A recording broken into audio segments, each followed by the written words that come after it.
Sempre obrigado mesmo. Obrigado. Bom start. Bora, mano. Esperado.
E estamos E ao vivo. Estamos ao vivo e hoje, cara, nada melhor do que trazer, talvez, o convidado mais esperado de toda essa saga podcast A mais B, cara.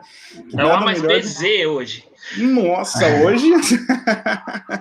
hoje eu queria todo mundo levantando a mão e fazendo todas as forças pra gente lançar adiante dama, cara, porque, meu Deus do céu, hoje a gente tá aqui com o Wendel Bezerra. E aí, Wendel, tudo bem, cara? Muito obrigado por ter aceitado o convite, cara, estar aqui com a gente hoje. Tudo bem? Obrigado vocês aí pelo convite, pela oportunidade aí desse bate-papo, de conversar com o público de vocês. E como eu gosto de trocadilho, a gente já pode começar com um, né? Que hoje é o A mais B Zerra. Ah, maravilhoso! Maravilhoso! Maravilhoso! Ai, meu Deus, foi muito bom. Só antes da gente começar, na descrição aqui do nosso podcast, acho que está teste, então não se confunda, é o Wendel Bezerra, tá bom, pessoal? Não é o teste. Então, já alteramos, então tá tudo certo. Então, bora. Cara, acho que antes da gente começar qualquer coisa, acho que da gente falar dos seus projetos, eu tenho uma puta curiosidade como ouvinte, queria saber mesmo com você. Cara, como é que surgiu isso? Como que você falou assim, cara, quero ser dublador? Ou, tipo, você falou no espelho assim, falou, caraca, velho, eu tenho uma voz da hora. Como é que foi isso? Cara? Porque até você começou muito pequeno, né? Uhum. Sim, foi meio sem querer e depois foi com convicção. Uhum. Sem querer porque, assim, eu sou filho mais novo, de 5. Quando eu nasci, meus irmãos faziam teatro, faziam televisão, né, programas de TV e tal. E então, aos 4 anos, eu já comecei fazendo teatro, comecei fazendo uma peça de teatro adulta, inclusive. Uhum. E aí eu nunca mais parei, fui emendando peça de teatros, e tanto adulto quanto infantil, e fazia comercial de TV, fazia novela, fazia radionovela, fazia locução publicitária, jingles, enfim, tudo. Todo dia eu estava sempre gravando, fazendo alguma coisa, algum tipo de trabalho artístico, e entre eles, dublar. Aconteceu de dublar, de fazer teste, assim, quando criança. E eu estava acostumado já, né, muito com microfone, com texto, com ler, com interpretar, com estar num ambiente cheio de adultos. Então, eu fui bem. Eu tinha um talento específico para dublar. Então, eu fui bem, logo de cara.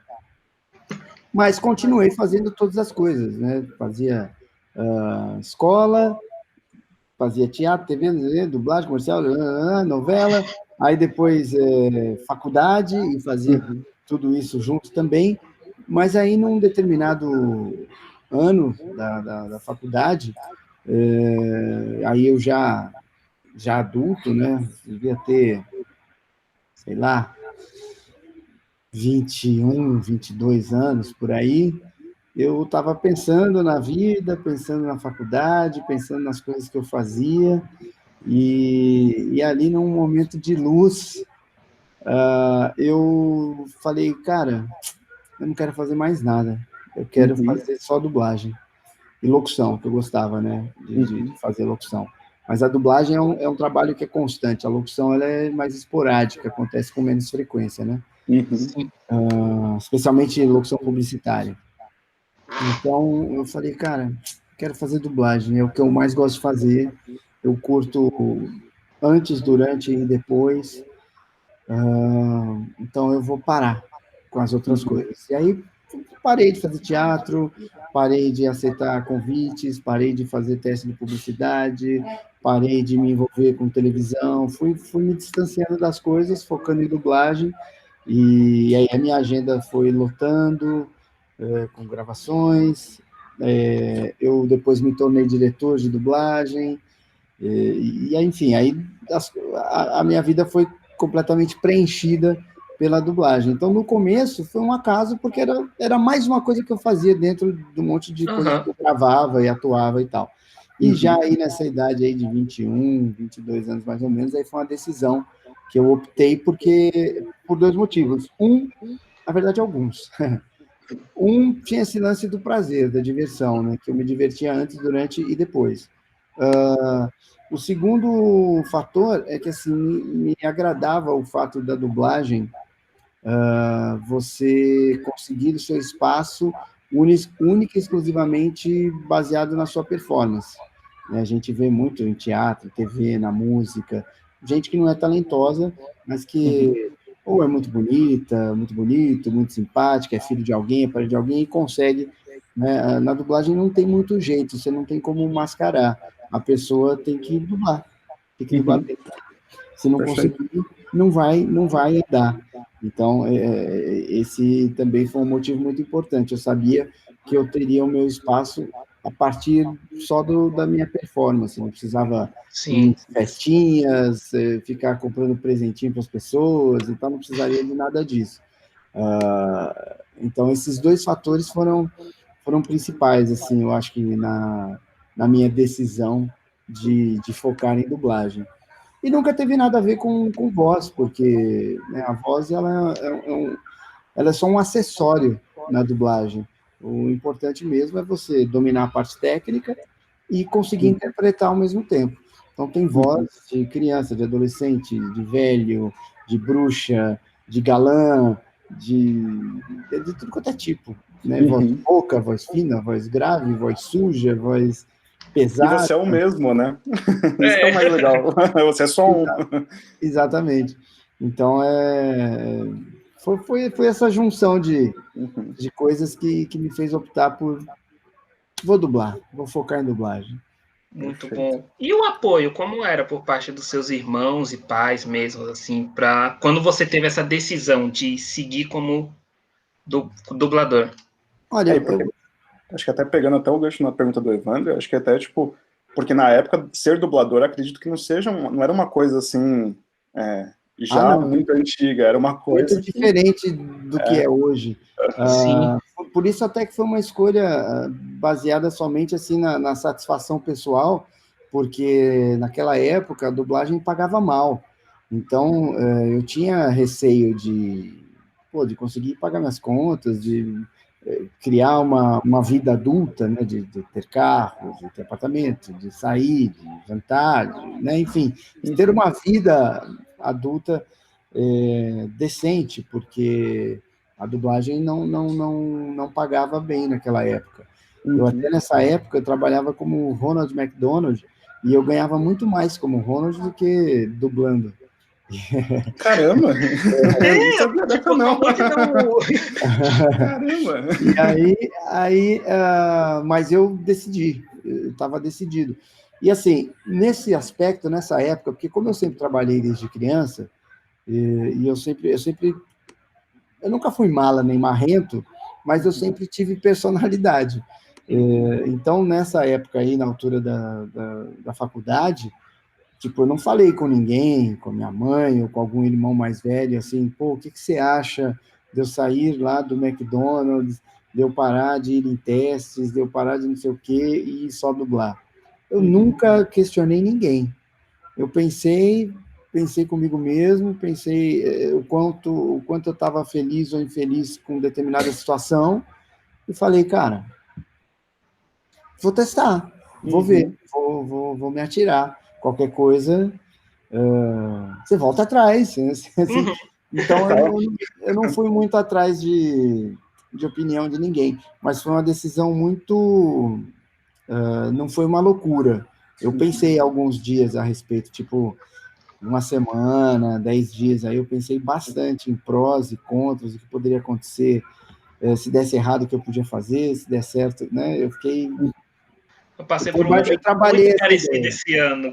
Aí eu sinto muito o que você está falando. O Alexandre, ele sabe, assim, foi um momento muito forte, que foi uma decisão, assim, de sair do CLT para entrar para o PJ, sabe? Então foi uma coisa muito pesada. Eu passei horas conversando com ele, com amigos, e até tomar a decisão, que eu acho que foi a melhor coisa que eu fiz também, assim, para a vida. Aí eu acho que quando você é jovem, na verdade, a gente fica assim, a gente passa todos os momentos da vida achando que tudo é importante, né? Mas quando você tem 20, 21, 22, cara, você tem muito tempo para errar. Uhum.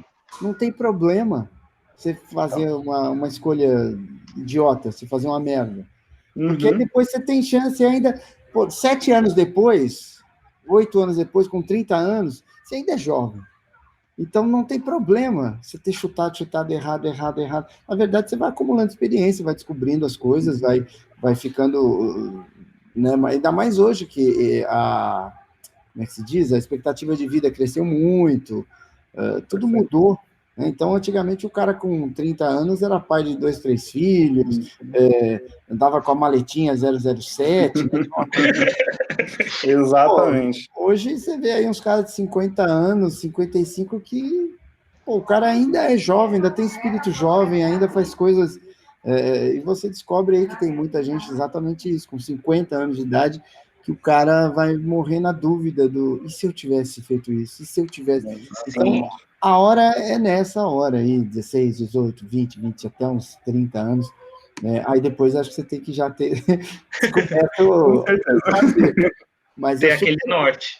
Eu super acho assim que você tem que arriscar, tem que tentar. Claro, com responsabilidade, não fazendo necessário. Você pode ter feito uma idiotice achando que era uma coisa boa. Agora, se o tempo inteiro você achou que era uma idiotice, aí tem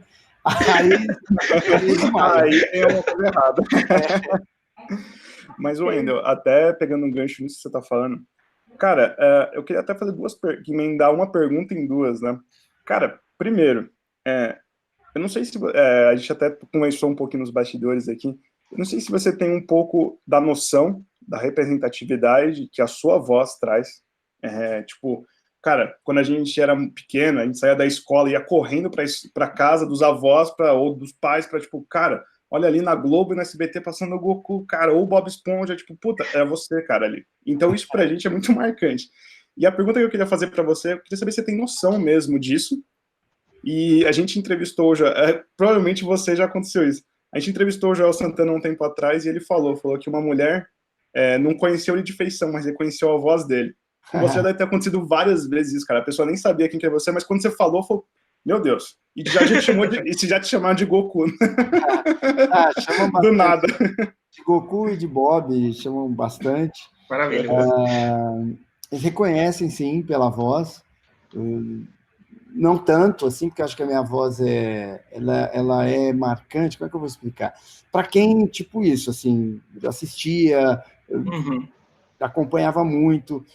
Agora, para um público mais normal, mais não engajado, não acontece muito, diferentemente de algumas vozes que são muito marcantes, né? Tem uma assinatura muito forte.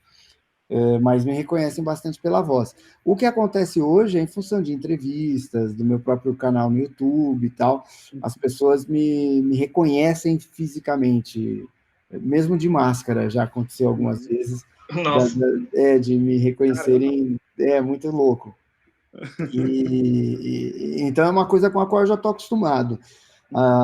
Mas eu realmente acho que às vezes eu não tenho assim, essa noção de amplitude que isso tem com relação às pessoas. É claro, eu recebo muitos depoimentos assim, profundos, emocionantes, calorosos, emocionantes e tal, mas a gente acaba não tendo essa noção do tamanho, né, de quanto isso se alastra ou atinge. Mas é legal, é muito gostoso. A gente foi até que eu brinquei no comecinho, né? Eu falei, cara, isso daqui foi o que você trouxe pro... Acho que todos os pais, eles ficaram falando, cara, não é possível, não aguento mais gastar dinheiro com... Cara, minha mãe gastou tanto dinheiro com boneco de Dragon Ball, amigo do céu. Eu teria uma ótima poupança se eu tivesse esse dinheiro. Inclusive, falando de bonecos, o pessoal até aqui no chat perguntou, e essas coleções aí atrás, cara? Isso aqui na verdade, são Legos da minha mulher. Ela tem aqueles minifigures, não sei se é minifigure. Eu também tenho, os meus estão ali. Tem um monte que não tá ali, né? Tem mais um monte que tá numa caixa. A Aline é meio viciada nesses Legos aí. Então, a minha irmã treta muito com meu cunhado, porque ele gasta parte do salário dele em Lego, então eu sei muito bem. A gente viaja, assim, ela sempre vai atrás de uns diferentes, de umas coisas e tal. E aí ela montou essa estantezinha, sei lá como é que chama, mas é muito legal, eu acho muito bacana. É que eu não sou de colecionar meio que nada, até às vezes eu vejo as pessoas e eu sinto um pouquinho de inveja. Eu nunca colecionei nada, Uhum. nunca. Teve uma época, quando eu era criança mesmo, eu entrei numas de chaveiro, mas assim, como eu era criança mesmo, deve ter durado um mês, sei lá. Nem álbum da Copa do Mundo, né? Aquelas figurinhas todo Não, mundo tem, nada. nada, cara, Desencanado. nada.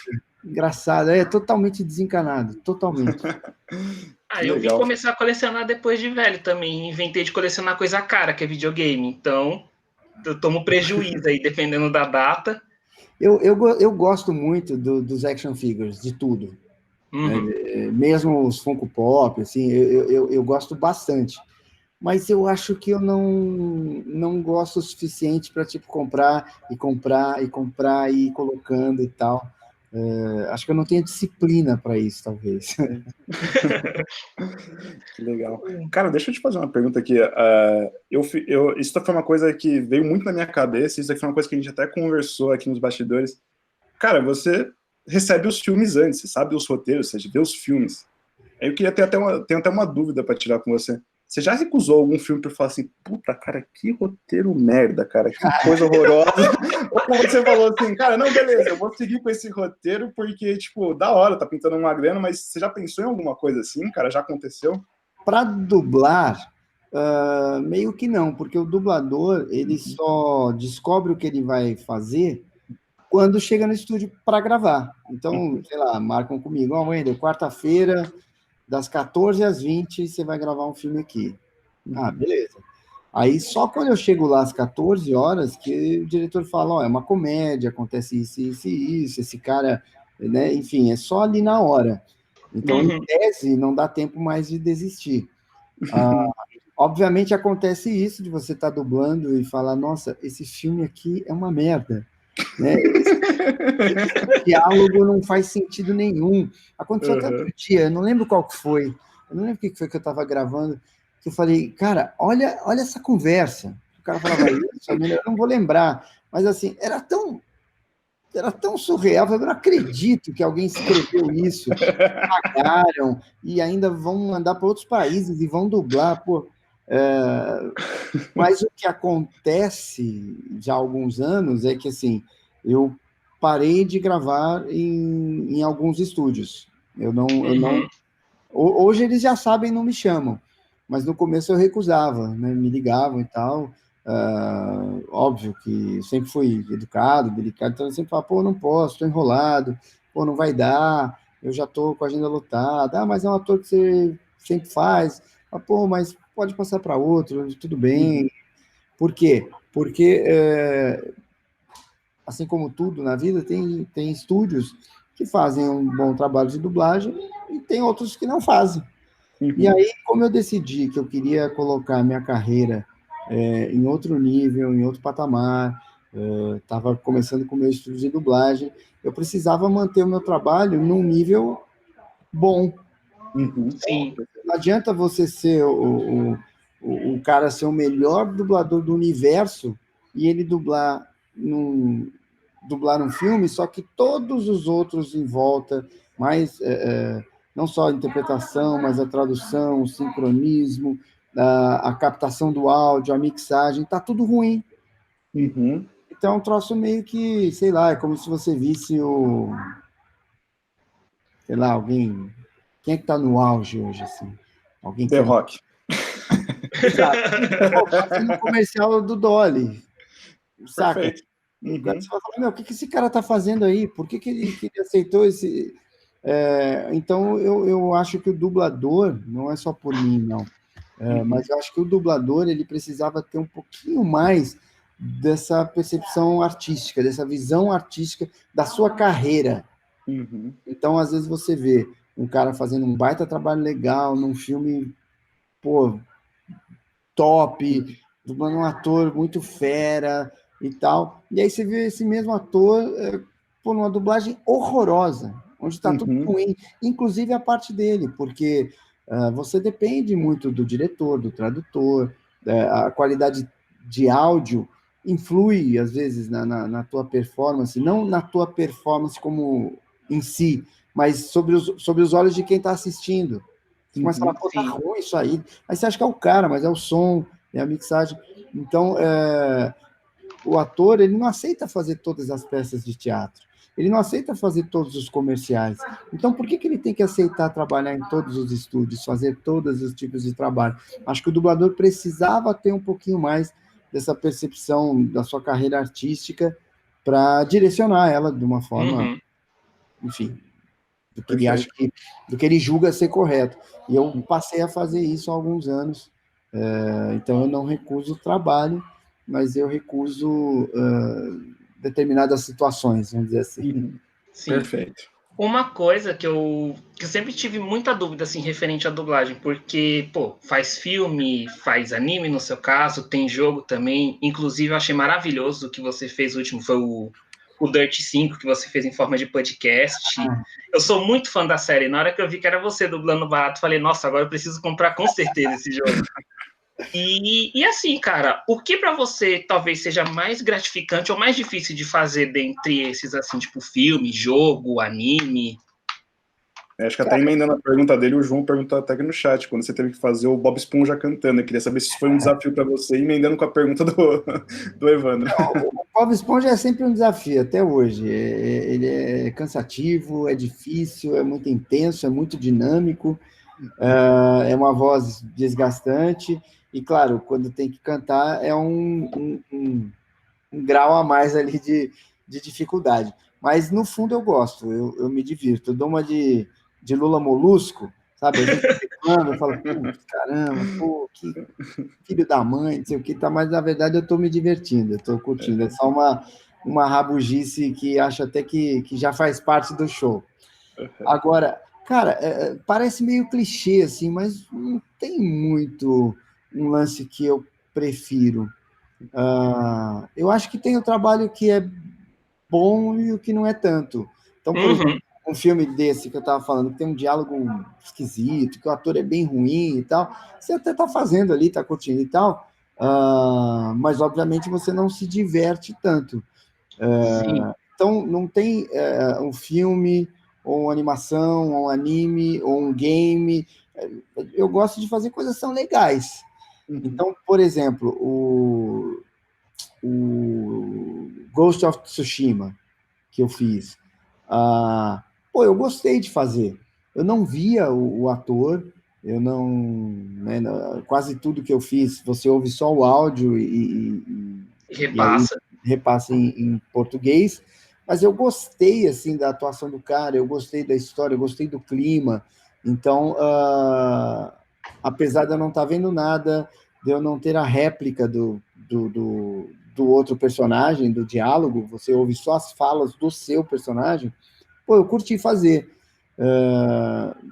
Então, não é a mídia que faz eu gostar mais ou não de uma coisa, mas sim o conteúdo ou a interpretação do original. Isso é que me deixa mais motivado e faz com que eu me divirta mais. Então, por exemplo, o One Piece. É bem difícil, é difícil fazer, porque é japonês, o sincronismo no original não é perfeito como a gente acha que tem que ser no Brasil, é muito intenso, uma língua que você não entende nada, mas eu me divirto muito fazendo, eu rio muito, e gasta a minha voz, porque ele grita, eu faço uma coisa um pouco raspada, um pouco rouquinha, então me desgasta um pouquinho, mas, cara, eu me divirto, eu morro de rir fazendo, eu acho muito legal dublar o One Piece. E tem animes que eu não curto fazer, que eu sempre achei chato, que eu achei o personagem chato, que eu achei a história ruim. Eu acho que já até encaixa o pessoal perguntando do Boku no Hero, que mudou a dublagem. Eu, particularmente, não tive nenhum envolvimento nesse filme, né? Na verdade, a gente fez o filme, o primeiro filme. Eu não dirigi, não dublei, não tive nenhum envolvimento, mas sei que ficou muito bom, que as pessoas adoraram. E aí, quando chegou a série, aí entra naquela coisa de preço. Sim. Então, tudo depende de quem é o dono do produto, quem é o distribuidor. E aí o cara decide. Que nem a gente faz nas nossas vidas, né? Você decide se você vai almoçar no Mosca Frita ou se você vai almoçar no Fazano. E você decide de acordo com o teu bolso, ou se faz sentido, pô, é aniversário da minha namorada, da minha mulher, do meu filho, ou é meu aniversário e hoje eu quero gastar, ou, pô, esse mês foi muito fraco, então eu vou comer no Mosca Frita. Então, depende do cliente, porque cada estúdio tem o seu preço, o seu valor e suas razões, e aí eu acho até que eu estou falando demais, mas... Não, continua, por favor. Eu acho que passou um pouco por aí, eu não sei, mas eu acho que tenha passado um pouco por preço, e aí quando envolve preço, de novo, a mesma coisa. Quando você tem dinheiro, você vai fazer um banquete em casa, você compra champanhe, né, essas coisas, cacô e tal. Quando você tem menos dinheiro, você vai comer ali uma coxinha. Então, as coisas, os elementos que você vai usar dependem disso. E aí acho que houve muita troca de vozes e tal com relação ao filme, muito em função, talvez, da questão financeira. Acho eu, não tenho nenhuma informação aqui oficial, né? Estou aqui fazendo conjecturas, né? Locubrando por que as coisas acontecem. E aí saiu o segundo filme, aí o segundo filme eu tenho certeza, porque nós fomos consultados para fazer o filme, a Unidub. Legal. E aí a gente não fechou em função do valor. Então foi feito em outro estúdio, mas aí, creio eu não sei, que aí foi usado o elenco que nós usamos no primeiro filme. Eu realmente não sei, posso estar falando besteira aqui, mas a certeza que foi com relação a valor, aí sim eu tenho certeza. Fui eu que estava na negociação lá, e aí, então, infelizmente, não vai dar para a gente fazer. E como é que você falou que também dirige? Como é essa parte de direção da dublagem, cara? Porque eu sinceramente digo que eu fiquei decepcionado quando eu descobri que você e o dublador do Vegeta não ficavam no mesmo estúdio quando faziam a dublagem da Fusão. Isso que vocês não falavam ao mesmo tempo. No Super era assim. No Z, que foi gravado 20 anos atrás, não existia tecnologia para isso, então a gente gravava junto, sim. No Z foi junto? Eu não fiquei sabendo, eu achei que ele ia separado também. Por isso que é maravilhoso. Tem toda aquela sincronia. Quando a gente fazia a fusão, tinha que dublar juntinho, assim, então um olhava para a tela, tipo, para o texto e para a tela, e o outro olhava para o texto e para a boca do outro. Para a gente, tipo, quase como dublar o cara que está do seu lado. Era meio assim que a gente fazia. No Super, aí já havia tecnologia de você ter vários canais de gravação. Então, a gente gravava separadamente, mas ouvindo o gravado do outro. Então, aí é claro que vai haver um delayzinho, se atrasa um pouquinho, uma sílaba ficou mais longa que a outra, mas aí, tecnicamente, hoje você consegue ajustar isso, né? Trazer a wave um pouco mais para cá, cortar aqui, esticar a última sílaba e tal. Mas na época do Dragon Ball Z a gente fazia junto, as gravações das fusões eram os dois juntos dentro do estúdio. Eu não aguento, são muito abobado. Mas como é essa parte de direção? Cara, é terrível. Tem diretor que não sofre, né? O cara vai lá, dirige, não vê direito o filme, já recebeu o filme com o elenco escolhido, não sofre nada, ganha dinheiro e tá beleza. Mas tem diretores, eu me incluo nesse caso, que sofrem. Então, por quê? Porque você é responsável pelo resultado final do trabalho.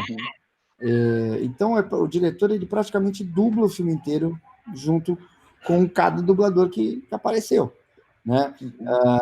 Eu, quando estou dublando, eu vou resolver ali as pausas, os ritmos, as mudanças de textos e tal, vou resolvendo, vou equacionando os problemas que cada cena traz, né?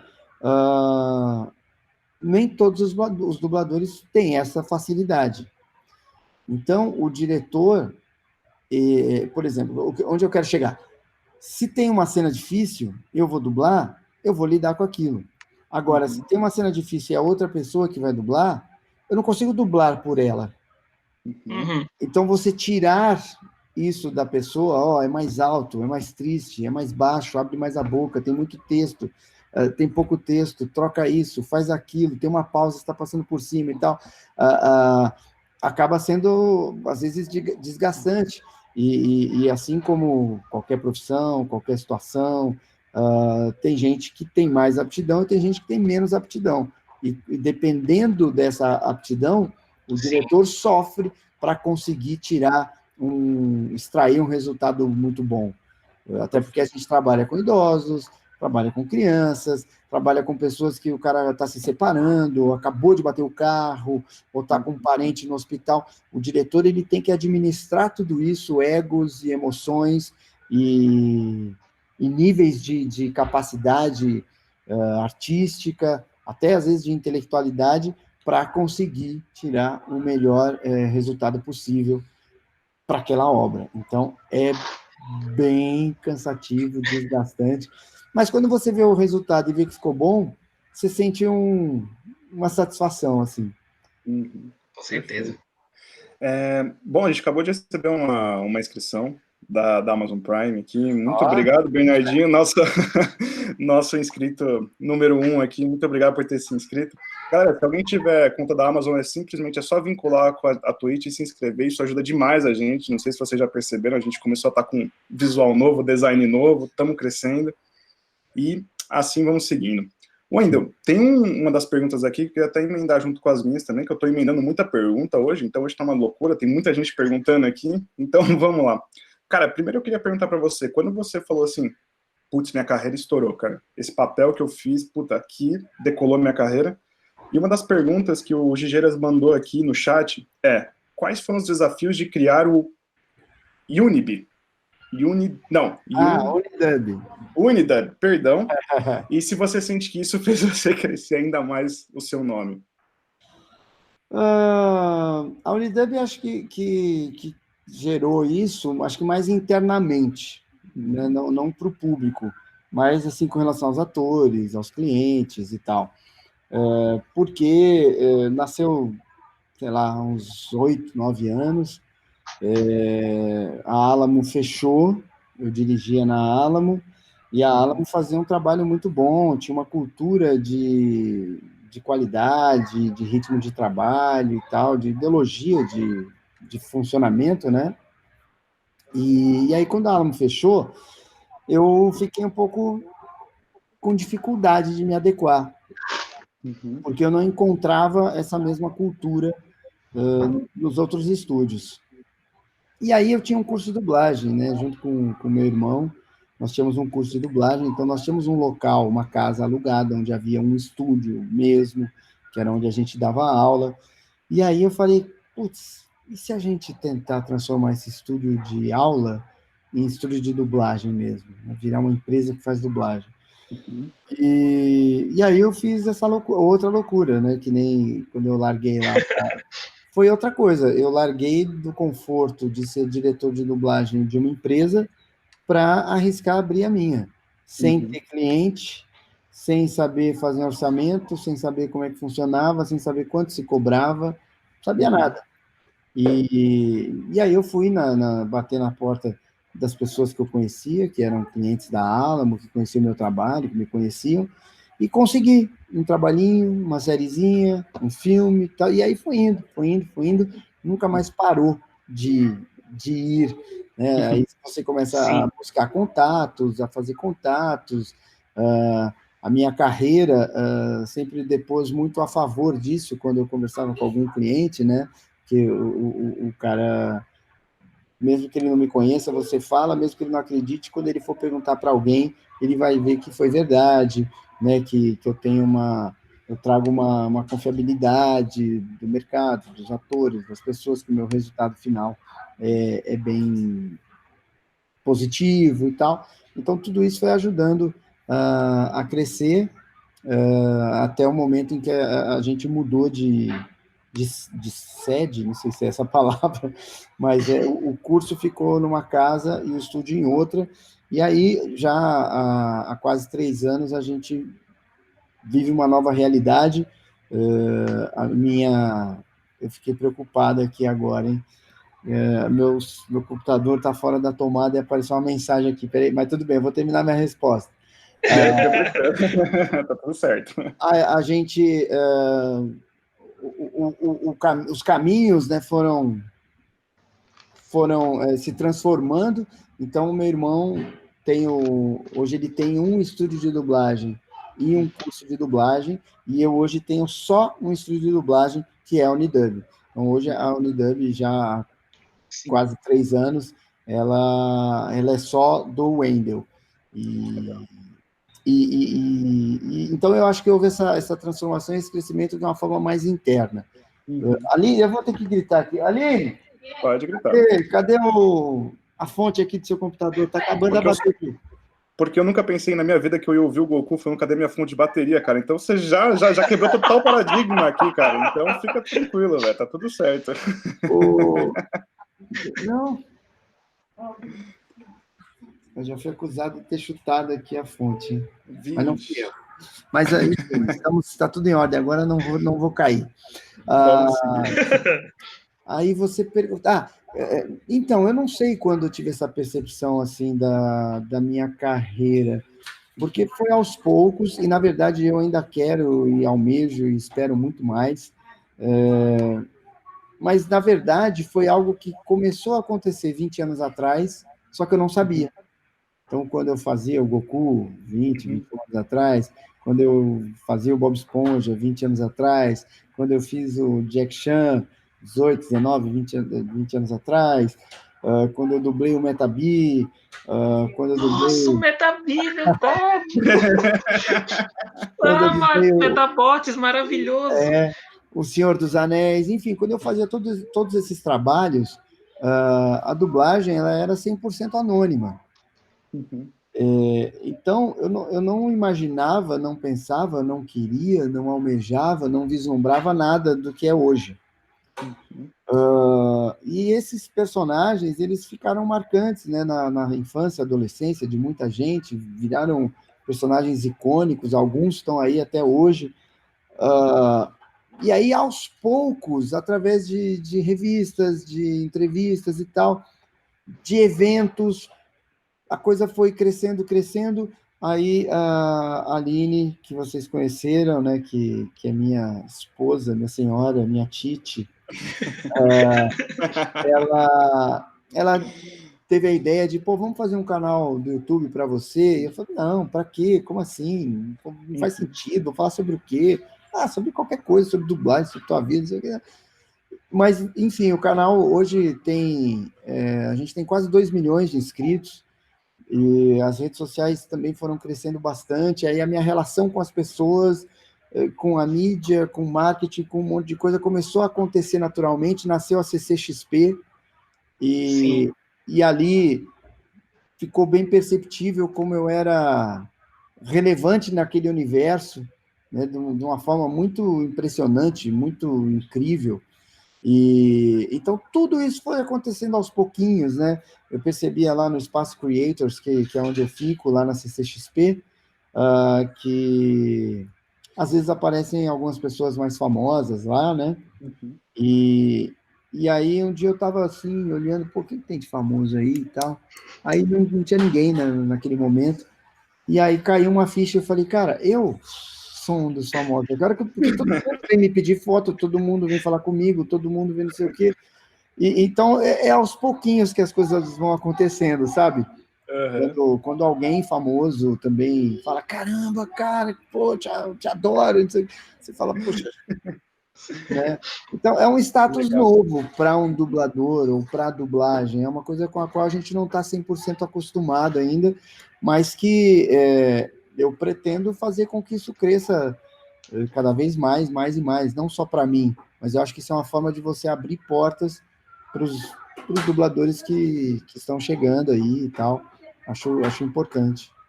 Inclusive até seu filho, né, que fez participação no filme do Bob Esponja agora, né? Foi legal. Eu não sabia se ele ia fazer ou não. Eu, na verdade, até para evitar assim, um nepotismo, alguma coisa assim, eu tentei fazer com outras crianças, mas o fato é que a forma como elas interpretavam era muito parecida com os desenhos que nós estamos acostumados a ver. Patrulha Canina, PJ Masks, esses tipos de desenhos, né, que são para crianças. Sim. E no filme, especificamente, a voz original do Bob Esponja era diferente. Era mais doce. Ele tinha que parecer ser diferente. E aí o Enzo foi legal, porque o Enzo não é dublador, não está acostumado a dublar, não é uma coisa que ele faz com tanta frequência ou desenvoltura. Então foi legal que ficou mais natural, ficou uma criança pura e doce falando, e não aquela coisa do tipo: poxa, você é Gary? Ai, que legal, vamos ser amigos, Gary. Ah, nossa, você vai mesmo assim? Pô, Sandy, eu vou te ajudar aqui, Lula Molo. Sabe aquela coisa? Que eu não estou nem criticando, porque no original desses desenhos todos, é assim. É assim. Então, as crianças, à medida em que vão fazendo, vão pegando a manha, elas passam a fazer assim. E quando precisou fazer algo bem natural, bem diferente, bem doce, bem infantil de fato, não estava saindo. E aí foi legal que o Enzo estava num dia bom, num dia iluminado, e aí ele conseguiu dublar bonitinho e tal, e eu acho que ficou como deveria ficar, com uma voz diferente da voz da Sandy, da voz do Patrick, da voz do Lula Molusco, deles crianças, né? E era essa a proposta original. Sim. Cara, e deve ter sido muito bom, né? Porque, sei lá, pra mim, a primeira vez que meu filho tocou num controle de videogame, eu já quis chorar. Imagina pra você vendo os seus, tipo, também atuando com o que você gosta. Olha, eu vou ser sincero. Quando eu assisto, eu acho legal. Mas quando eu tô dirigindo eles, putz, é muito trabalho. Eu não sinto emoção nenhuma. Pelo contrário. Eu cobro. Não, de novo, não, tá ruim, solta a voz, tá fraco, cara. Põe emoção aí. Não tá saindo as palavras. Cara, você quer terminar? Você quer terminar, você tem que fazer direito. Então, concentra aí, vamos fazer, vamos embora. Eu acabo sendo até meio... bem mais ríspido, não. Porque eu sou bem dócil e educado com todo mundo quando eu estou dirigindo. Com eles, eu sou como se eu estivesse em casa, sabe? Então, não rola essa emoção. Eu estou bem focado no resultado final, no trabalho, na entrega e tal. É diferente. Sim. É diferente. Cara, tem duas perguntas que estão bombando aqui no chat. A primeira delas é se o filme do Bob Esponja especificamente foi o maior trabalho que você já fez na sua vida, assim, que eu quero dizer, porra, cara, você era o principal ali, então, tipo, a sua voz era o principal, então, não param de perguntar no chat se você volta para a segunda temporada de One Piece. Desculpa, não sei se você pode abrir isso, mas estão perguntando. Cara, não, o filme do Bob Esponja é sempre muito legal, né? Você, quando dubla uma série, especialmente uma animação, pô, você sonha que haja um filme que vá para o cinema para você mesmo, até, não só para os outros, mas para você mesmo entrar no cinema e assistir, assim, na telona. Mas esse foi o terceiro filme do Bob Esponja, sempre é um desafio, sempre é muito importante.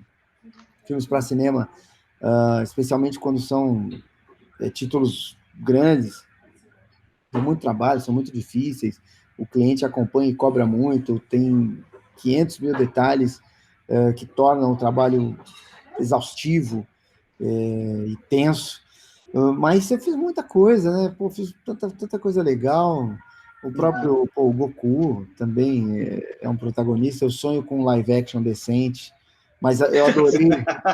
É que aquele Dragon Ball Ultimate, não lembro direito. O último filme do Broly, putz, eu adorei fazer. Nossa, aquele filme é muito bom. Eu gosto muito. Eu vi no cinema, vi a pré-estreia, vi junto com o público. Mas como eu citei, O Senhor dos Anéis, né, um baita de um trabalho, as nossas vozes foram escolhidas pelo Peter Jackson, então, pô, isso Uau. é muito representativo. Que mais? Eu tenho até medo aqui de ser injusto porque, poxa, tanta coisa legal, tanto trabalho marcante, e mesmo um simples trailer com somente 2 falas do Batman já foi um troço, exatamente. para mim, muito grande, sabe? Muito representativo, muito peso nos ombros, né? Então, e eu tenho certeza que vão haver outros e outros e outros Sim. E a dublagem do Batman, você já fez ela por inteiro ou só fez só o clipe? Ou já foi já a dublagem inteira? Só aquelas 2 falinhas. O filme Só fica aquelas pronto só em 2022, né? Caraca, Eu cara. espero que Cara, haja outros trailers e que eu vá fazendo e tal para, como é que se diz? Para marcar terreno ali. Mas o Robert Pattinson é um cara que eu tenho dublado bastante, né? Esse ano eu dublei 5 vezes. Então, caramba. e sempre filmes legais, sempre atuações marcantes. Não existe muito esse o maior trabalho. Eu acho que o bom dublador assim, tem que ser um certo operário, assim, no sentido de todo trabalho é o maior trabalho, sabe? Perfeito. Porque isso muda totalmente qual vai ser a sua entrega, qual vai ser o resultado final. E as pessoas, mesmo que não saibam explicar como, mas elas percebem isso quando assistem. Isso daqui, eu logo imaginei que a sua resposta ia ser essa, porque quando o pessoal começou a perguntar, eu falei, cara, ele já fez tanto trampo, tanto trabalho, mas assim, tanto trabalho constante mesmo, cara, que não ia ser marcado por causa de 1 ou 2 trabalhos, cara, é uma coisa muito, muito maior, muito maior. Wendel, a gente tá acabando aqui de nossa live, tem 5 minutinhos. Pessoal, se quiserem mandar mais uma pergunta, a gente vai selecionar mais uma e vai mandar aqui, tá? Muito, né? Nada, que isso, foi maravilhoso. Foi maravilhoso. E, cara, acho que a Cristiane Ferreira perguntou como é que foi voltar a atuar no Mundo Mistério. Cara, foi muito louco, muito legal. Eu estava morrendo de medo, né? O Castanhari, de repente, teve a ideia de me chamar para fazer um personagem. Quem não sabe, é Mundo Mistério, a série do Castanhari que está na Netflix. E são 8 episódios e eu apareço justamente no último. Foi daí que surgiu a frase Save the Best for Last. E eu estava com medo, porque eu não atuava assim na frente das câmeras há muitos anos, né? Como eu falei para vocês ali, desde 20, 21, 22 anos, eu não decorava texto há muito tempo, porque na dublagem você decora, mas você está com o texto aqui na frente. Eu meio que leio e meio que decoro. Numa gravação, não, o texto tem que estar inteiro aqui. Morrendo de medo de decorar, de eu fazer mal feito, de eu transparecer nervosismo na minha expressão. Eu achei legal, aos 45 anos, acho que eu devia ter 45 ou 46, entre 45 e 46, eu passar por essa experiência de novo, sabe? De ficar nervoso, de ficar com frio na barriga, de ter dúvida se eu vou fazer direito. Foi legal, deu tudo certo. No fim, eu me senti bem ali na hora da gravação, fui sentindo que estava rolando. Gostei do que eu vi na tela. Não era um personagem de grande carga dramática e tal, mas achei que ficou legal. E havia uma questão, né, que é essa coisa que a gente está falando de famoso. Há sempre uma expectativa, porque quando eu cheguei lá para gravar, quase todo mundo me conhecia. Apesar de eu não ser um ator que estou na TV, que estou nas telas, né, de aparecendo de... Então, existe uma expectativa que você fica com medo de não corresponder. Isso acaba pesando um pouco. Mas foi legal. No fim, foi muito divertido, eu gostei do resultado e me deu vontade de fazer mais assim, esse tipo de coisa. Legal. Com a coceirinha. Muito legal. Na barriga. Eu acho que a gente fica por aqui, galera. O Wendel também tem outros compromissos, não é só falar com A mais B. Mas, assim, Wendel, cara, só tenho, assim, imensamente agradecer por essa participação. A gente já está conversando, tem um mês para a gente participar aqui, cara, e foi super legal esse bate-papo. Eu acho que A conversa como um todo foi muito rica, acho que principalmente para as pessoas que estão ouvindo, que também querem ingressar, sabe que não é uma coisa fácil ser dublador, acho que a complexidade como um todo você passou. E é isso, cara, acho que quanto trabalho você for fazendo e for se dedicando a cada trabalho, é o que você vai crescendo cada vez mais. Com certeza. Galera, nossas redes sociais estão aqui embaixo, tá? Se vocês quiserem seguir, no A+B tá rolando um sorteio de tatuagem, tá? Então, cara, vai lá, se inscreve lá, concorre que o negócio vai ser louco. E, Wendel, queria até deixar um espaço para você mesmo, para você divulgar seus trabalhos, seus futuros trabalhos, tudo, se você puder, suas redes, o pessoal seguir. Como se já não estivesse seguindo, né? Mas a gente deixa aqui. Bom, primeiro eu quero agradecer aí vocês pelo convite, pelo bate-papo, pela gentileza aí, cordialidade toda. Agradecer a galera que está vendo e ou ouvindo a gente aqui. Obrigado aí por ceder seu tempo, porque eu respeito muito isso, então agradeço de coração a todos vocês, ao público aí do A+B. E, galera, me segue aí nas redes sociais, estou no TikTok, no Instagram é @Wendel_Bezerra. No TikTok é tio Wendel, porque no TikTok é só uma molecada, então eu já sou o tio. Então, tio Wendel, estou lá. E, é claro, meu canal no YouTube, que tem vídeo toda semana. 2 vezes por semana a gente tenta colocar vídeo. Então, eu vejo que muita gente acompanha, que muita gente assiste, mas não se inscreve. Então, você aí que está sempre vendo os meus vídeos, se inscreve lá no meu canal, que logo, logo eu quero atingir ali os 2 milhões. Mas o que você vai ganhar com isso, Wendel? Nada. Mas é legal ver ali 2 milhões. É quase como se fosse um presente, né? Daquela pessoa que está sempre vendo vídeo, que está sempre consumindo o seu produto, que é o seu conteúdo, né? É como se ela estivesse retribuindo ali com seguir, com um like. Então, fica a dica aqui para vocês, não só do meu canal, mas para tudo que vocês assistem. Vai lá e clica. É como se você dissesse pô, gosto de você, acho legal o seu trabalho, pô, obrigado pelos 500 vídeos que eu assisti na vida e curti, enfim. Beleza? Gente, muito obrigado. Abração para vocês, se cuidem e que logo, logo a gente vai estar em festas aí, Natal, Ano Novo. Com certeza. Que a gente possa ter um pouquinho mais de liberdade e de proximidade das pessoas, né? Que faz bastante falta. Obrigadão, gente. Valeu. Obrigado a você, Wendel. Valeu. Obrigado, gente. Galera, se inscreve também no nosso aqui. É super fácil. Só seguir aqui, que já está ajudando demais a gente, e a gente segue com isso. Beleza? Beijo, gente. Valeu.